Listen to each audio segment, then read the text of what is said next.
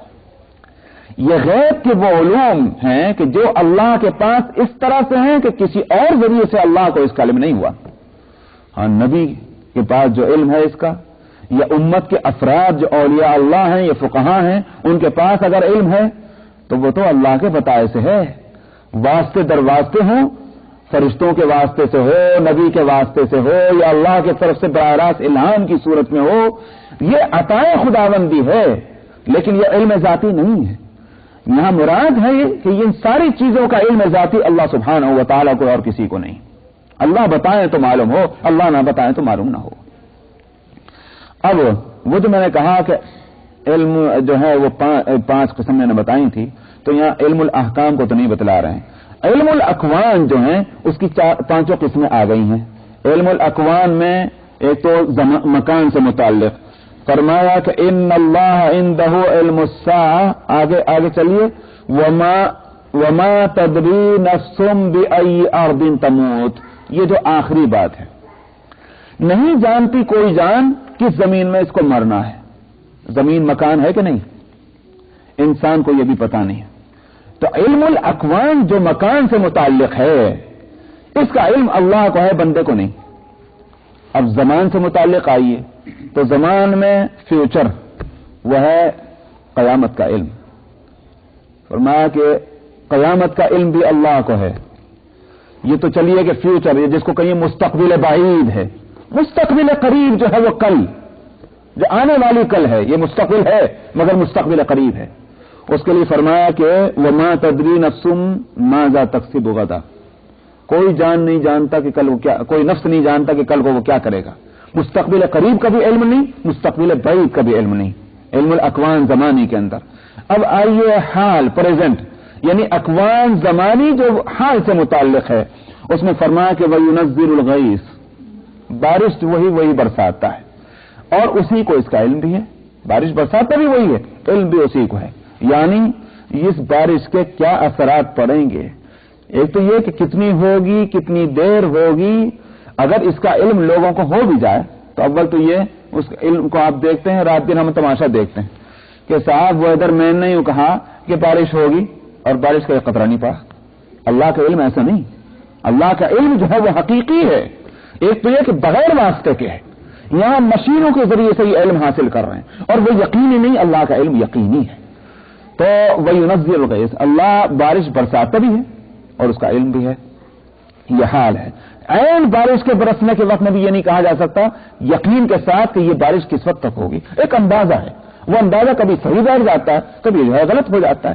ایک یوں کہیے کہ ایک اناڑی کا تیر ہے، کبھی کیا ہے وہ، کیا اناڑی کا تیر، کبھی تکا، کبھی کیا کہتے ہیں صاحب وہ محاورہ کیا ہے، کبھی تیر کبھی تکا. ہاں تو ایک اناڑی کا تیر ہے، نشانے پر بیٹھ جاتے ہیں، کبھی نہیں بیٹھتے. یہ ہے ایک ہمارے پروڈکشن جو ہوتی ہے. لیکن اللہ کا علم ایسا نہیں. اور علم الاکوان ماضی جو پاسٹ سے متعلق ہیں وہ ہے کہ وَيَعْلَمُ مَا فِي الْأَرْحَامِ. اللہ کو علم ہے کیا ہے رحموں کے اندر. آج اگر مشینوں سے پتہ بھی چل جائے ڈاکٹروں کو کہ نر ہے کہ مادہ، لڑکا ہے کہ لڑکی، اول تو یہ کہ کب جا کر معلوم ہوتا ہے، نمبر 1. نمبر 2 یہ کہ وہی بات مشینوں سے معلوم ہوا. مشینوں واسطہ ہے، اللہ کو علم بغیر واسطے کے ہے.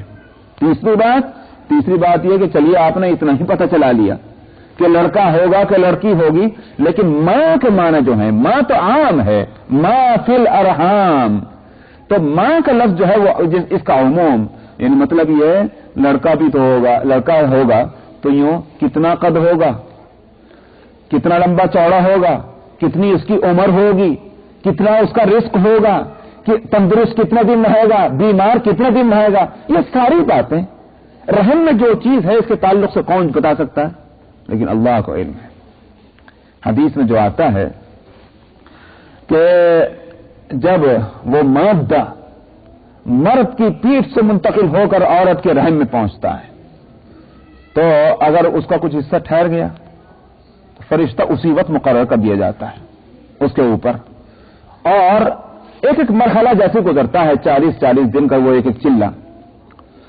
اس کے گزرنے کے ساتھ جو ہے وہ اللہ کو پکارتا ہے، یا ربی، اس کے لیے کیا حکم ہے؟ باقی رہے کہ ضائع ہو؟ اگر اللہ کی طرف سے حکم ہے نہیں اس کو آگے بڑھاؤ، تو جو قرآن شریف میں جو مرحلے بتلائے گئے ہیں کہ انا خلقناکم من نطفۃ ثم من علقۃ ثم من مضغۃ مخلق، اور اسی طرح سے کہ یہ کہ نطفہ ہے اور پھر وہ مضغہ جمع ہوا خون ہے، علقہ گوشت کا لوتھڑا، اور جب وہ جان ڈالنے کا وقت آتا ہے تو فرشتہ پوچھتا ہے اس وقت، اے اللہ اس کے بارے میں کیا حکم ہے؟ کتنی ہوگی اس کی عمر؟ کتنی ہوگی اس کی روزی؟ اور سعید ام شقی، یہ نیک بخت ہوگا یا بد نصیب ہوگا دین کے اعتبار سے؟ یہ تین باتیں جو ہے فرشتہ پوچھتا ہے اللہ سے، اور اللہ تعالیٰ اس کو بتاتے ہیں۔ حدیث کے لفظ میں یہ ہے، حدیث کے الفاظ جو ہیں وہ یہ، اس کا ترجمہ یہ ہے کہ فرشتہ ماں کے پیٹ ہی پہ لکھ دیتا ہے۔ مطلب یہ ہے کہ ماں یہ نہیں کہ پیٹ کھول کے دیکھیں کہاں لکھا ہوا ہے، وہ لکھائی جو ہے وہ غیبی ہے۔ متعین اسی وقت ہو جاتا ہے کہ جس وقت بچہ ماں کے پیٹ میں ابھی باہر نہیں آیا، اس کی روزی بھی مقرر ہو چکی ہے، اس کی عمر بھی مقرر ہو چکی ہے، اس کے نیک بختی اور بدبختی جو ہے وہ بھی اللہ کے ہاں اس کا فیصلہ ہو چکا ہے۔ تو انسان یہ علم جو ہے اللہ سبحانہ و تعالیٰ کے پاس ہے اور کسی کے پاس نہیں۔ تو حقیقت یہ ہے کہ علم الاکوان مکانی ہوں کہ زمانی ہوں، پھر زمانی کے اندر پاسٹ سے متعلق ہوں کہ پریزنٹ سے متعلق ہوں کہ فیوچر سے متعلق ہوں، فیوچر میں بھی قریب سے متعلق ہوں کہ بعید سے متعلق ہوں، سارا علم اللہ کو ہے۔ اے انسان، جس کو کل کی پتہ نہیں وہ کب کا علم حاصل کرنا چاہتا ہے؟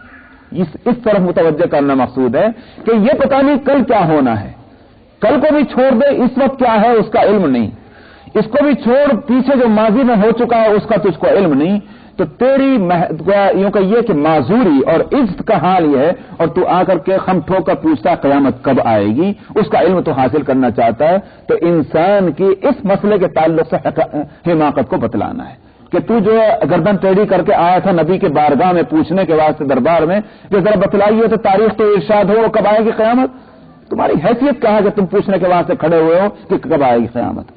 تو دراصل اس پر ان کی پکڑ تھی اور اس انداز میں اس کو سمجھانا تھا۔ ان اللہ عندہ علم الساعہ، بلا شبہ اللہ کے پاس ہے علم قیامت کا، وینزل الغیث ویعلم ما فی الارحام، اور وہی بارش برساتا ہے، ویعلم ما فی الارحام، اور جانتا ہے جو کچھ رحموں میں ہے۔ اور دیکھیے یہ بھی کمال ہے قرآن کا، حالانکہ بتلانا یہ ہے کہ ان چیزوں کا علم اللہ کے پاس ہے، مگر اس بات کو بتلانے کے لیے الفاظ میں فرق کیا گیا ہے۔ اگر آپ عربی گرامر سے واقف ہوتے تو اس نقطے کو خوب سمجھتے۔ ان اللہ عندہ علم الساعہ، اس کے معنی تو یہ ہوئے قیامت کا علم صرف اور صرف اللہ کو ہے۔ جو سینٹنس کا جو کنسٹرکشن ہے اس کا ترجمہ یہ ہوگا کہ بلا شبہ بالیقین قیامت کا علم صرف اور صرف اللہ کے پاس بلا شبہ، اور یہ حقیقت ہے۔ اس کا علم کسی بھی صورت میں کہ انجینئرنگ کتنی بھی ترقی کر جائے، سائنس کتنی بھی ترقی کر جائے، مگر یہ کہ قیامت کب آئے گی نہیں بتا سکتا۔ اس کا علم صرف اللہ کو ہے، نبیوں کو بھی نہیں بتلایا گیا۔ چنانچہ وہ حدیث عمر جو ہے کہ جس میں حضرت جبریل نے آ کر کے، اس کو حدیث جبریل بھی کہا جاتا ہے، حدیث عمر تو اس لیے کہ حضرت عمر رضی اللہ عنہ اس کے راوی ہیں۔ تو حضرت جبریل آئے تھے انسان کے روپ میں، اور وہاں آ کر جو وہ 5 سوال کیے تھے، اور ان میں سے آخری سوال جو تھا وہ یہ تھا کہ مساء، قیامت کب ہوگی، کیا ہے قیامت اور کب ہوگی؟ یہ سوال کیا تھا حضرت جبریل نے نبی کریم صلی اللہ علیہ وسلم سے۔ آپ نے فرمایا تھا کہ مل مجیب بعالم من السائل، کہ جواب دینے والا سوال کرنے والے سے زیادہ واقف نہیں قیامت کے تعلق سے۔ بھائی تجھے جتنا علم اتنا مجھے بھی علم، اگر تجھے علم نہیں تو مجھے بھی علم نہیں۔ تو انبیاء کو بھی علم نہیں، فرشتوں کو بھی علم نہیں قیامت کب آئے گی۔ وہ فرشتے کہ جن کو کارکنان قضاء و قدر کہا جاتا ہے، ان کو بھی علم نہیں کہ قیامت کب آئے گی، صرف اللہ کو علم ہے۔ اور آگے وَيُنَزِّلُ الْغَيْثَ فرمایا، بارش وہی برساتا ہے، اس میں تو کوئی کلام نہیں۔ تھوڑا بہت علم اگر